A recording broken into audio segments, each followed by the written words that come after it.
Welcome back. Series decider Rawalpindi में England versus Pakistan का test match, third test day one आज end हुआ और क्या इनक्रेडिबल कमबैक किया पाकिस्तान ने और आउटस्टैंडिंग बॉलिंग हुई है। सबसे पहले तो रमीज राजा, बाबर आजम, अजहर महमूद, इन सबको आकिब जावेद और अभी की मैनेजमेंट ने खुलकर एक्सपोज कर दिया है।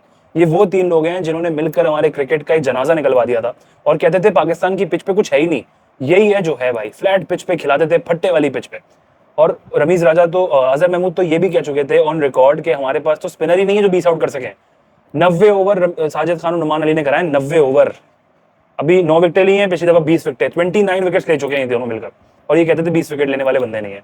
लास्ट टाइम पाकिस्तान अपनी टेस्ट सीरीज जीता था 2021 में फरवरी के महीने में अगेंस्ट साउथ अफ्रीका, और उस सीरीज में भी आपके जो मेन परफॉर्मर्स थे वो हसन अली और फहीम अशरफ। अब इमेजिन करें कि हसन और फहीम ये दोनों परफॉर्म कर रहे हैं। बाबर की आपको कॉन्फ्रेंस याद होगी, वो कहते थे कि फहीम जो है वो मेरा मेन रेड बॉल बॉलर है। आप सोचें जिस पिच पे फहीम परफॉर्म कर रहा हो, यानी कि वो कितनी बॉलिंग फ्रेंडली होगी।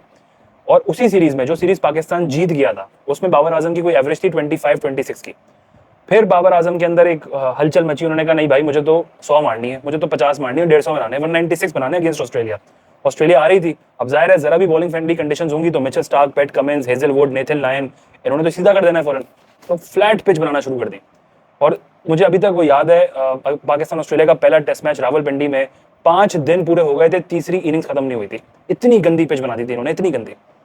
तो पीसीबी को सबसे पहला काम ये करना चाहिए कि भाई रमीज राजा साहब बहुत शुक्रिया आपका, अब आप बैन है, ना तो वो चेयरमैन बनने की हैसियत रख पाए, ना वो कमेंट्री करें। कमेंट्री में उनकी सिर्फ एजेंडा बेस्ड कमेंट्री चल रही है, पीआर एजेंसी उनको पकड़ा रही है कुछ, और वो सिर्फ एजेंडा बेस्ड कमेंट्री कर रहे हैं। अभी बेन डकेत जो है, जब वो बैटिंग कर रहा था, रमीज राजा का बस नहीं चल रहा था, जाके उसके पांव पकड़ ले, भाई बेन डकेत 10 मिनट रह गए, लंच में मत मारो, आराम से खेलो, रोक लो बॉल, क्यों जल्दीबाजी कर रहे हो, नहीं खेलो। जबकि साजिद और नुमान दोनों कॉन्स्टेंटली ट्राई कर रहे थे कि किसी तरह डकेत ऑन द मारे आगे बढ़ के उनको चांस लेने की वो कोशिश कर रहे थे, चांस लेगा तो आउट होगा, तो वो उसको ट्रैप में लाने की कोशिश कर रहे थे। बट रमीज राजा ने कहा भाई मेरे बॉब्जी को बचा लो, उसकी इज्जत रखवा लो, तुम आउट नहीं होना भाई, तो डकेत के पांव पकड़ने वाले थे वो। रमीज राजा को कमेंट्री से, चेयरमैनशिप से, हर चीज से बैन हो जाना चाहिए। बाबर आजम भी अकाउंटेबल होने चाहिए कि भाई जो पिचेस आपने बनाई थी किस बेसिस पे बनाई थी, 3 साल से आपने जनाजा निकाल के रखा था क्रिकेट का, आखिरी सीरीज फरवरी में जीते थे, अब कुछ उम्मीद आई हुई सीरीज की। और अजहर महमूद भी, वो भी इस पूरे उसका हिस्सा है ग्रुप का, जो कहते थे कि हमारे पिचेस में कुछ है नहीं, पिचेस बनने में बहुत साल लगेंगे, ऐसी पिचेस बनने में 2 हफ्ते लगा दिए आकिब जावेद ने, वो 2 बड़े बड़े इंडस्ट्रियल पंखे लगा के कि भाई जितनी नमी है पिच पे ट्राई कर दो ताकि बॉल यहाँ पे ब्रेक करे। खैर इस टेस्ट मैच की बात करते हैं, लीथल कॉम्बिनेशन बन चुका है नुमान और साजिद का, इंग्लैंड को लाजवाब कर दिया उनके पास, वो समझ नहीं पा रहे हैं दोनों को कैसे खेले। अभी तक 29, जैसे मैंने पहले ही बताया, 29 विकेट्स ले चुके हैं दोनों मिलकर, तो अभी तक इंग्लैंड के पास कोई जवाब नहीं है इनका। 120 आई थिंक 125 हो चुका था फर्स्ट सेशन 30 ओवर्स के अंदर अंदर, आधी टीम जो है वो ड्रेसिंग रूम में बैठी हुई थी। खैर उसके बाद फिर इंग्लैंड की अच्छी पार्टनरशिप पकड़ी उन्होंने, एटिंगसन और स्मिथ ने अच्छा क्रिकेट खेला उन्होंने, बॉलिंग कोई बुरी नहीं थी बहुत, लेकिन अच्छा क्रिकेट खेला। अब इसमें गलती क्या थी, शान मसूद, पिछली वीडियो में भी यही बात की थी कि शान मसूद की कैप्टनसी के एरर्स हैं, वो ब्लंडर्स कर रहे हैं, वो आउट ऑफ द बॉक्स नहीं जाते, वो बाबर की तरह लकीर के फकीर है कि बस नुमान साजिद मेरे 20 आउट कर दें, उन्हीं को कराते रहेंगे। देखें जब कोई भी बॉलर कॉन्स्टेंटली 20-25 ओवर करा लेता है तो उसमें सोचने का टाइम नहीं रहता, फिर उसको कहीं आपको थोड़ा सा गैप देना होता है और जरा सा आउट ऑफ द बॉक्स सोचना होता है। वहां पे आमिर जमाल को भी लेकर आना चाहिए था, एक ही फास्ट बॉलर है, उसको एक दफा चांस तो ले लेते। अब पाकिस्तान टीम भी जब बैटिंग करने आई थी बॉल टर्न कर रहा था, लेकिन कामरान गुलाम थोड़ा सा स्पेस के आगे फंसते हैं, तो एटिंगसन को जो है वो एक ओवर 2 ओवर बीच में दिए, उन्होंने विकेट निकाल दी। आपने कभी कभी आउट ऑफ द बॉक्स सोचना होता है, बट शान का प्रॉब्लम ये है कि वो नहीं सोचते, वो आउट ऑफ द बॉक्स नहीं जाते। तो शान का यहाँ पे एरर था कि उन्होंने एक भी बीच में से ओवर आमिर जमाल को नहीं दिया, जाहिद महमूद को बहुत लेट ओवर दिया, थोड़ा सा एक इमीडिएट आपको डिसीजन देने होते हैं। तो इसमें शान मसूद की बहुत सारे ब्लंडर्स हैं, बट इंग्लैंड के स्मिथ ने और एटिंगसन ने एक बहुत अच्छी पार्टनरशिप खेली है, जिसकी वजह से अब जो स्कोर है इंग्लैंड का वो काफी अच्छा स्कोर है। वैसे अगर देखा जाए तो वो 500 रन पिंडी में बनते थे, 267 बने, कम है, लेकिन इन कंडीशंस के हिसाब से बहुत अच्छा टोटल है, क्योंकि चौथे दिन बैटिंग करना यहाँ सबसे मुश्किल काम है। इन्हीं पिचेस पे सबसे क्रूशियल रोल जो है ना वो टॉस का होता है, कि जो टॉस जीतेगा वो पहली बैटिंग करेगा, क्योंकि 4th डे पे यहाँ पे चेस करना 4th इनिंग्स में नेक्स्ट टू इम्पॉसिबल, और खास करके अगर 200 के ऊपर का टारगेट हो, 220 250 रन, और बॉल इतना ब्रेक कर रहा हो तो फिर बहुत डिफिकल्ट हो जाता है। तो अब बहुत इंपॉर्टेंट है, 3 आउट ऑलरेडी पाकिस्तान के हो गए, 194 की अभी लीड बाकी है। शान मसूद और सऊद शकील दोनों कैप्टन वाइस कैप्टन हमारे इस वक्त मौजूद हैं, जिम्मेदारी के साथ इनको स्टेप अप करना होगा। एक बड़ी इनिंग्स की जरूरत है इस वक्त शान मसूद से।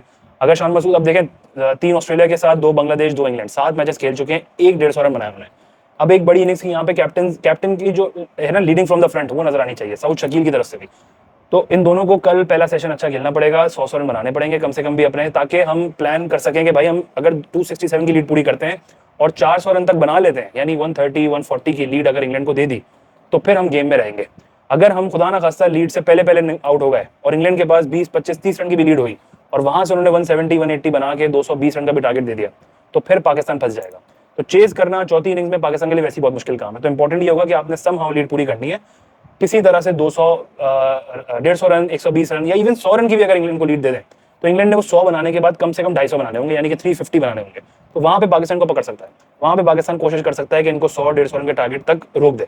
तो 100 150 रन का टारगेट हम फिर भी पॉसिबल है कि बना लें, लेकिन हमें उनको 200 के अंदर अंदर रखना होगा। उसके लिए कल शान मसूद और सऊद शकील का स्टेप अप करना बहुत जरूरी है।